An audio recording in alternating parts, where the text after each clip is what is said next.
সময় হয়ে গেছে এদেরকে ধেই ধেই করে হাত পা ছড়িয়ে এপাশ ওপাশ ঘুরে বেড়ানোর। এদেরকে আর বেশি বেঁধে রাখা যাচ্ছে না। হ্যালো এভরিওয়ান, আসসালামু আলাইকুম। কেমন আছেন আপনারা সবাই? আলহামদুলিল্লাহ, আমি তো অনেক ভালো আছি। কারণ বৃষ্টির কমপ্লেন করতে করতে, ঠান্ডার কমপ্লেন করতে করতে সেখান থেকে মুক্তি পেয়েছি। গত দুদিন যাবৎ দারুণ ওয়েদার যাচ্ছে, খুবই চমৎকার। বর্তমানে এখন আমার এই কনজারভেটরির ভিতর তাপমাত্রা হচ্ছে 35। মাথা একেবারে ঘুরছে, গরমে ভীষণ খারাপ লাগছে, তালু অনেক গরম হয়ে গেছে। তারপরেও আমি চিন্তা করলাম যে না, আজকে কিছুটা আপনাদের সাথে তো আপডেট শেয়ার করাই লাগে। আর তা হচ্ছে যে আমার করলা গাছ, এর আগে আপনারা দেখেছেন করলা গাছটি জান ফিরে পেয়েছে, আমি একটি ককশিটের বক্সে দিয়েছি। তো আজ আমি করলা গাছের আপডেট আপনাদের সাথে শেয়ার করব যে সেই গাছটি নতুন জায়গায়, সেই ইয়োগটের পর থেকে সরে নতুন জায়গায় কতটা হেসে খেলে বড় হয়েছে। চলুন তারই কিছুটা ঝলক আমরা দেখে আসি। এই সেই দুটি করলা গাছ যা আমার ইয়োগটের পটে ছিল, নিশ্চয়ই আপনাদের মনে আছে। আমি দুটি পাশে দুটি দিয়েছিলাম। এরপর যেহেতু পটটি অনেক বেশি বড়, আমার কাছে আর করলার কোনো বীজও নেই, তাই আমার কাছে চিচিঙ্গার যে বীজ ছিল আমি আরও দুটি লাগিয়ে দিয়েছি। নিশ্চয়ই মনে আছে, আমার 5টি কহি গাছ আমি লাগিয়েছিলাম। কহি বা চিচিঙ্গা যাই বলি না কেন, আমিনা বুড়ি 5টিই কিন্তু নষ্ট করে দিয়েছে। এই যে আবার আজ 7 দিন হয় নতুন করে আমি আরও দুটি বীজ দিয়েছি। এই দুটি বীজও দারুণভাবে উঠেছে এবং তা করলার পটেই আছে। মাঝখানে আরও একটি করলার বীজ আমি ফেলেছি, তবে এটি বীজ ছিল না, করলা খেয়ে সেখান থেকে পাকা একটি বীজ আমি এই যে এখানে দিয়েছি। মনে হয় হবে, জানি না, যদি হয় আপনাদের সাথে শেয়ার করব। তো চলুন, এই যে বড় সড়ো পট, সেই পটটি পেয়ে আমার করলা গাছ কতটা হাত পা ছড়িয়েছে আপনাদের সাথে আজ একটু তাই শেয়ার করি। এই যে দেখুন, শুকর আলহামদুলিল্লাহ, এই হচ্ছে করলা গাছের আপডেট। আপনারা নিজেরাই দেখুন কত বেশি 2G ডাল এসেছে। শুধু 2G নয়, আমি কিন্তু 1Gর কাটিং অলরেডি করে দিয়েছি, 2G কাটিংও করে দিয়েছি। এখন অলমোস্ট 3G ডাল বের হচ্ছে। এই যে দেখুন কোথায় কোথায় না চলে গিয়েছে। এখন আর আমি ঘরে এদেরকে রাখতে পারছি না, কারণ অনেক বেশি হাত পা ছড়িয়ে ফেলেছে। এখন এদের প্রপার মাচার প্রয়োজন। তো এখন এই গাছটিকে বাইরে দিয়ে দিতে হবে। আর শুধু তাই নয়, করলা গাছে এভরিডে 3 থেকে 4টি করে ফুল ফুটছে আর ঝরছে। এই যে দেখুন, আমি একটু দেখাচ্ছি, কোথায় রে বাচাদন, এই যে দেখুন অসাধারণ করলা গাছের ফুল। যারা কখনো দেখেননি আপনারা চাইলে স্ক্রিনশট রাখতে পারেন। এটি হচ্ছে করলা গাছের ফুল, খুবই ছোট ছোট হলুদ রঙের হয়। এই যে প্রতিদিন হচ্ছে আর ঝরছে। ওই যে দেখুন, সেটি সকালবেলায় ফুটেছিল, এখন আবার ঝরে যাচ্ছে।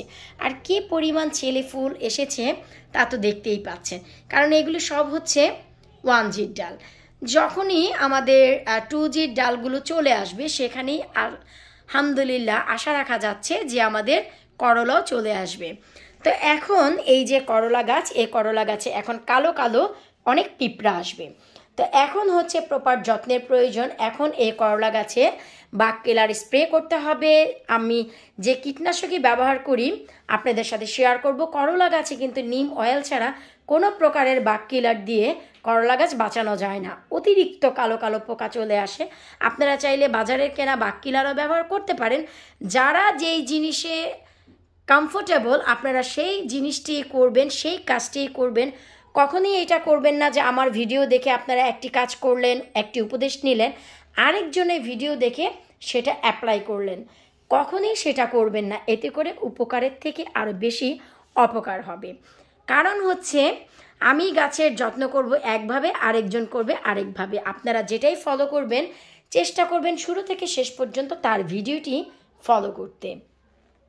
তো যাই হোক, এখন হচ্ছে আমি আপনাদের সাথে শেয়ার করার জন্য আকুল হয়ে উঠেছিলাম। আমি আজ যখন রান্না করছিলাম তখনই আমি ভেবেছিলাম যে না, আজকে এই ভিডিওর একটি আপডেট দেয়াই লাগবে। কারণ এই যে গাছগুলো দেখুন কতটা বেড়ে গেছে। আমি যেমন কি বলেছিলাম যে ইয়োগটের পটে আসলে এরা বাড়তে পারছে না, নিচের দিকে শিকড় চলে এসেছে, এদের মাটির দরকার, জায়গার দরকার। এই যে দেখুন বড়সড় একটি ককশিটের বক্স আমি দিয়েছি। তারপর এই যে দেখুন তার অবস্থা। যেহেতু শীত প্রধান দেশ, আমি আপনাদের একটু দেখাচ্ছি যে কিভাবে যত্ন দিয়েছি। এই যে মাটিগুলো দেখুন,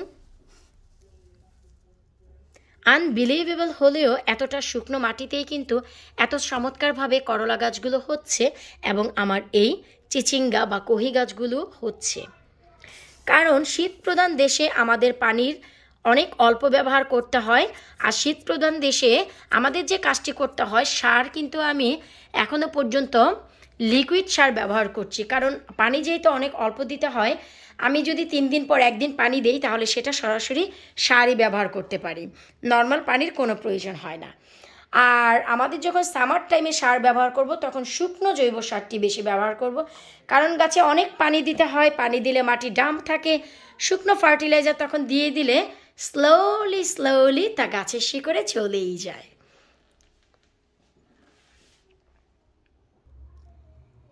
তাছাড়া গত একটি ভিডিওতে আমি বলেছিলাম যে এই করলার পাতা দিয়ে আজাদ মিয়াকে জুস বানিয়ে খাওয়াবো, অথবা সে নিজেই খাবে।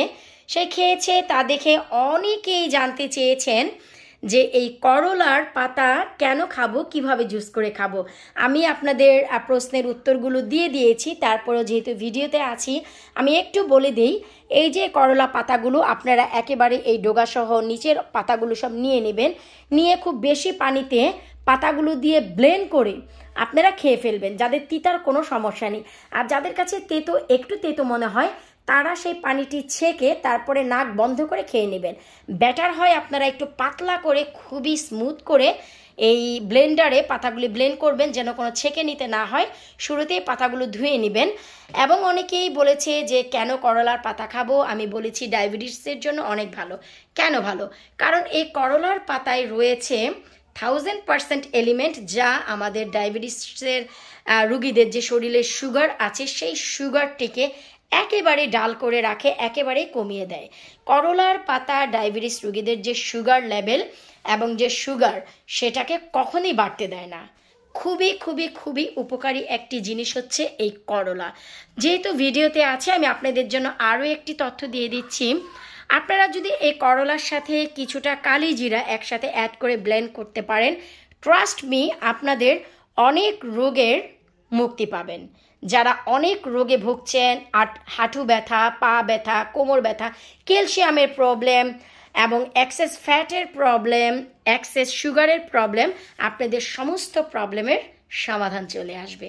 এভাবেই বলছি না, চাষি লাবণী হলেও বেশ কিছু বই ঘাটাঘাটি করে বেশ কিছু বড় বড় চাষি কৃষকদের বই দেখে, অনেক বেশি কৃষকের তথ্য দেখে, নিজে লেখাপড়া করে, নিজে অনেক কিছু বের করে এই জিনিসগুলো আমি খুঁজে পেয়েছি। তাই আমার এই তথ্যগুলো আপনাদের সাথে শেয়ার করলাম। তাই আপনারা বিনা দ্বিধায় এই কাজগুলো করতে পারবেন। আমি অলওয়েজই চেষ্টা করি এমন কিছু করতে যা আমার সাথে সাথে আপনাদেরও উপকারে লাগবে। কারণ আমি নিজেও কালিজিরা খাই, তাই আপনাদেরকে উপদেশ দিচ্ছি। বিশ্বাস করুন যে আমি কিন্তু অনেক বেশি কালিজিরা খাই। রাতে কালিজিরা ভিজিয়ে রেখে সকালবেলা সেই পানিটি খাই এবং সাথে সাথে চোখ বন্ধ করে কালিজিরাগুলোও আমি চিবিয়ে খেয়ে ফেলি। এতে করে সমস্ত শরীরের ব্যথা, আমার যদিও নেই, শরীরে এক্সেস যে ফ্যাট সেই ফ্যাটটি বার্ন করে ফেলে। আমাদের শরীরে যে ভালো ফ্যাট সেটিকে রেখে দেয় স্টোরেজে এবং খারাপ ফ্যাটটিকে বার্ন করে ফেলে। সো কালিজিরা এবং করলার পাতার কাছে আর অন্য কোনো কিছুই নেই। আপনারা যদি এই করলার পাতা ব্লেন্ড করে খেতে একটু তেতো লাগে, পাকোড়া বানিয়ে খেতে পারেন, যা আমি বরাবরই খাই। আজকের মতো বিদায় নিচ্ছি। আল্লাহ হাফিজ।